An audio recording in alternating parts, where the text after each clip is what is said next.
కథాకమలం విందాం పాటిద్దాం వేదికకు పునర్స్వాగతం. మరి ఈరోజు స్పెషల్ ఏంటి?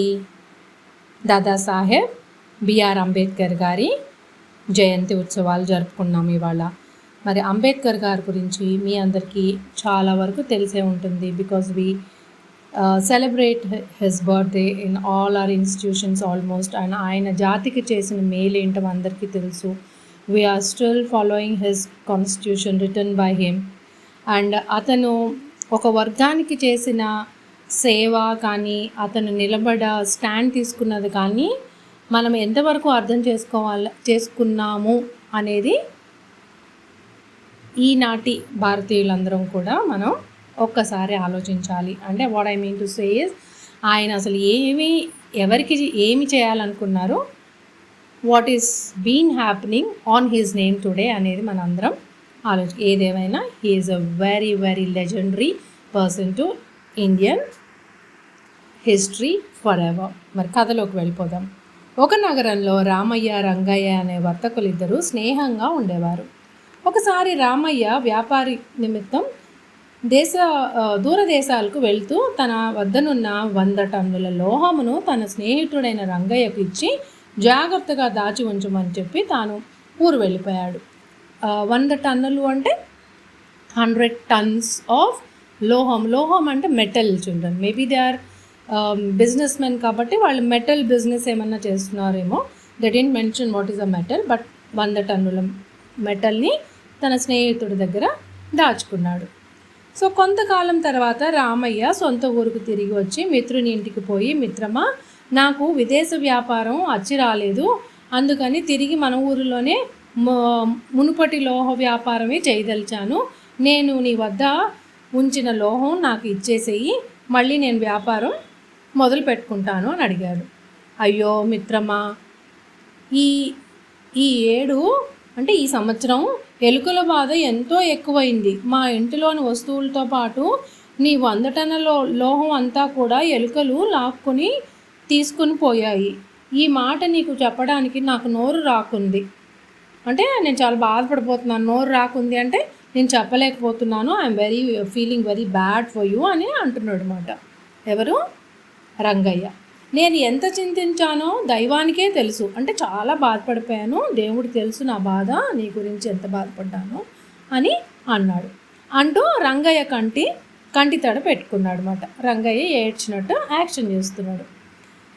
మిత్రుడు తనను మోసం చేశాడని రామయ్య గ్రహించి వీనితో తగువ పడటం కంటే సమయం చూసి దెబ్బతీయుటకు మంచిదని భావించి, నా దురదృష్టమునకు నీవేం చేయగలవు రంగయ్య, జరిగిన దానికి చింతించి లాభం లేదు. నా దురదృష్టం నన్ను వెంటాడుతూనే ఉన్నది. నా వ్యాపారం విదేశాల్లోనూ అలాగే ఏడ్చింది. ఇక్కడ ఏం వ్యాపారం చేసుకుంటాను? ఎలుకలు తీసుకుపోతే నువ్వేం చేస్తావు అని మాట్లాడకుండా ఇంటికి వెళ్ళిపోయాడు. చూసారా రామయ్య తెలివి? కథ మీకు అర్థమవుతుంది కదా పిల్లలు. రంగయ్య ఏం చెప్పాడు? నువ్వు నా దగ్గర పెట్టిన 100 టన్నుల మెటల్, ఎలుకలు మెటల్ తింటాయా? మెటల్ని ఎత్తుకుపోగలుగుతాయా? ఇది దృష్టిలో పెట్టుకోండి. తరువాత అతడు తిన మిత్రుడైన రంగయ్య ఇంటికి వచ్చుచూ పోతూ ఉండేవాడు. అంటే కలిసి స్నేహంగానే ఉండేవాడు రామయ్య రంగయ్యతో. ఒకనాడు రామయ్య మిత్రుని ఇంటికి వచ్చి అతని కుమారుడు అంటే రంగయ్య వాళ్ళ అబ్బాయిని కుమారుణ్ణి చూచి ఎత్తుకుని ముద్దాడి బజారుకి తీసుకెళ్ళి మిఠాయిలు కొనిచ్చి పంపుతాను అని చెప్పి తీసుకెళ్ళాడంట. ఆ బాబుని తీసుకుని బజారుకు వెళ్ళి పిల్లవాడిని ఒక స్నేహితుని ఇంటిలో దాచి తాను ఒక్కడే రంగయ్య ఇంటికి వచ్చాడు. అప్పుడు రంగయ్య, ఏడి మా బాబు ఏడి అని రామయ్యని అడిగాడు.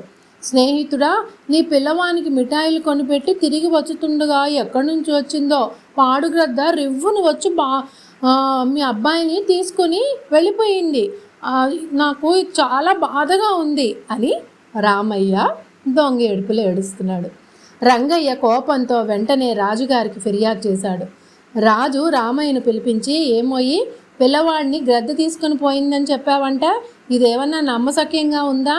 ఏం వేషాలు వేస్తున్నావా అని రాజు గర్జించాడంట. అంటే గద్దించడం అంటే కోప్పడటం అన్నమాట, గట్టిగా అడిగాడనమాట.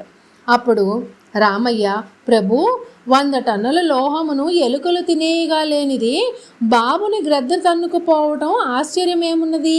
కావాలంటే నిజమో కాదో రంగయ్యని అడిగి చూడండి అన్నాడు. చూసారా వీటి తెలివి. సో అప్పుడు రాజు జరిగిన కథ అంతయు విని రంగయ్యను గట్టిగా మందలించి రామయ్యకు ఇవ్వవలసిన లోహమును ఇమ్మని చెప్పాడు. అప్పుడు రంగయ్య తలదించుకొని లోహమునంతా తను అమ్మేసుకున్నానని చెప్పి ఆ లోహంకి వచ్చిన డబ్బులు మాత్రం రామయ్యకి ఇచ్చాడు. తర్వాత రామయ్య రంగయ్యకి కొడుకుని తెచ్చి అతనికి అప్పచెప్పాడు. ఇదరా పిల్లలు పెద్దలు కథలు. చూసారా, స్నేహితుడని నమ్మితే ఎంత మోసాన్ని పొడిగడదామని చూశాడు. మరి రామయ్య తెలివైనవాడు కాబట్టి మోసాన్ని తెలివిగా మోసం చేయడం అంటే ఆ పిల్లానికి ఏమీ హాని చేయలేదు. ఎందుకంటే రామయ్య మంచివాడు కాబట్టి తెలివిగా మోసాన్ని మోసంతో అంటాం, కానీ మోసాన్ని మోసంతో కాదు, మోసాన్ని తెలివితో అధిగమించాలి పిల్లలు. మోసాన్ని మోసం అంటే ఆ పిల్లాడికి ఏదైనా హాని చేయొచ్చు కదా, అలా రామయ్య చేయలేదు. ఈ కథలో మనం అది కూడా గమనించాలి. 2 విషయాలు, ఎప్పుడూ కూడా స్నేహితుల్ని మోసం చేయకూడదు. ఇంకొకటి, మోసం చేసిన స్నేహితుల్ని వాళ్ళకి కానీ స్నేహితుడు కానీ మోసం చేయకూడదు, కానీ తెలివిగా బుద్ధి వచ్చేలాగా మాత్రం పాఠం చెప్పాలి. ఇది మన కథాకమలం కథ. మరి అందరికీ కథ నచ్చింది అనుకుంటాను. కథ నచ్చితే మరి ప్రశ్నలు లేవు కదా, ప్రశ్నలు కావాలి అంటే మీరు అడగండి. ప్రశ్నలు కావాలి, మాకు ప్రశ్నలు అడగండి, మేము సమాధానాలు చెప్తాము అని కథాకమలానికి చెప్తే కథాకమలం ప్రశ్నలు అడుగుతుంది. లేకపోతే సర్వే జన సుఖినో భవంతు, లోకా సంస్థాం సుఖినో భవంతు. జై హింద్.